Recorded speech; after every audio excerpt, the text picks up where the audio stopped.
Second-order low-pass RC filter, a simple way to improve filter performance. All filters we've discussed so far have been first-order RC passive filters. We analyzed low-pass, high-pass, and band-pass filters. And these filters consisted only of resistors and capacitors, which is why we call them RC filters. And they have not included op-amps, which is why we call them passive filters. Now think about how we might create a second-order passive low-pass RC filter. What if we put two first-order filters in series? That's a great idea, Jack. Here's how that filter would look. We call this a two-stage passive low-pass RC filter. The left circuit A and the right circuit B are typically identical. In other words, we use the same two resistors and the same two capacitors, which means that filter A and filter B have identical cutoff frequencies. We also know that Vout is equal to VB, and we make our standard approximation that Vout is measured by a device with nearly infinite impedance, which means that no current flows to the right of node VB. This measurement draws no current. We'll do two kinds of analyses: a simplified analysis, where these two stages act independently of each other, so no current flows from A to B. And we'll do a general analysis, where we treat the entire circuit as a whole, and current does flow from circuit A to circuit B. Let's start with the simplified analysis. We'll assume that the two halves of the circuit are identical as stated previously. So we have only one equation for the gain, since GA equal GB, one cutoff frequency, and identical phase shifts. The total gain is just the product of the two, or we can call it G squared. Similarly, the total phase shift is the sum of the two, which we could just call 2 times phi.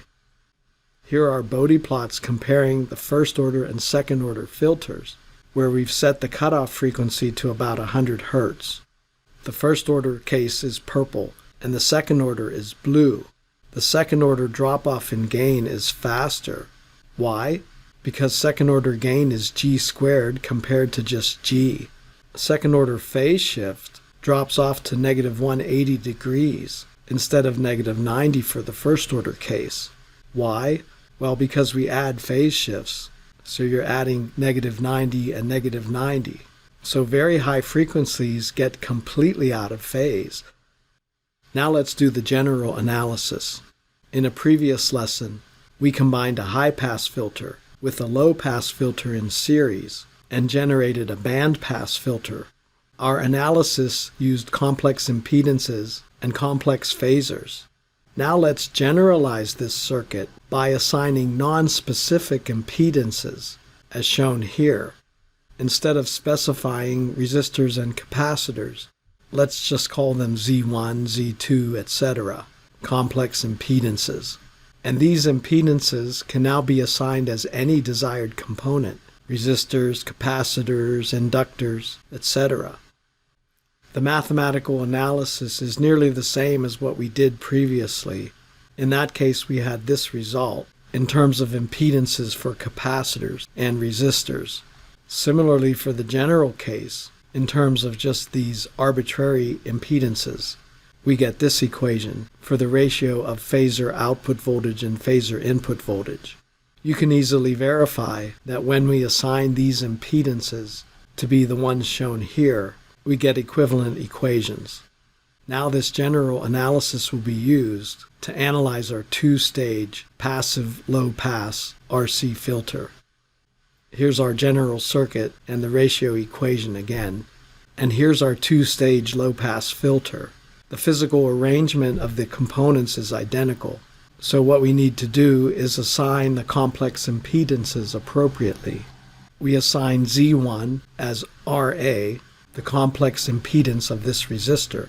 Z2 is assigned as the complex impedance of this capacitor, which is negative I over omega Ca. Similarly for Z3, which is Rb, and Z4, which is complex impedance negative I over omega Cb. We compare the Bode plots here. The simplified analysis is in blue, and the more sophisticated general analysis is in red. The gains are similar but not identical. Why? Because, as we've said, current does flow from stage A to stage B, which we had neglected in the simplified analysis. Similarly, the phase shifts also differ, but they have similar shape and both asymptote to negative 180 degrees at high frequencies. So our conclusion is that the simplified analysis is approximate, but it is very reasonable. Let's do an example. Suppose our input voltage has a desired frequency signal of 10 Hz and some pesky noise at 500 Hz. The amplitude of the 10 Hz signal is 2 volts, while that of the noise is 1 volt. We need to attenuate the noise without affecting the signal. So let's compare the performance of our single-stage filter and the two-stage filter using the simplified and the general analyses. All capacitors are 0.5 microfarads, and all resistors are 3179 ohms. This gives us our cutoff frequency of about 100 Hz. Note that these values of C and R are the same ones I used in the previous Bode plots, and I'll show the time traces on the next slide. The input voltage is in black. The single-stage low-pass filter results are in green, and the two-stage in blue and red. Blue is the simplified analysis, and dashed red is the general analysis. The single-stage filter attenuated the noise somewhat, but it's still fairly prominent. The two-stage filter almost completely attenuated the noise, although you can still see a little bit of wiggle. For this example, the simplified and the general analysis are pretty much indistinguishable. The phase shift behavior also agrees with our predictions. For the first-order case, the high-frequency noise has shifted about 90 degrees, and for the second-order filter, the shift is nearly out of phase. In summary, a two-stage low-pass RC filter can be constructed by putting two RC filters together in series. The simplified analysis approximates that the two stages do not influence each other. The general analysis reveals that since current flows between the two stages, the simplified analysis yields inaccurate results. Unlike the bandpass filter of the previous lesson, increasing resistance does not make the simplified analysis any more accurate. Why?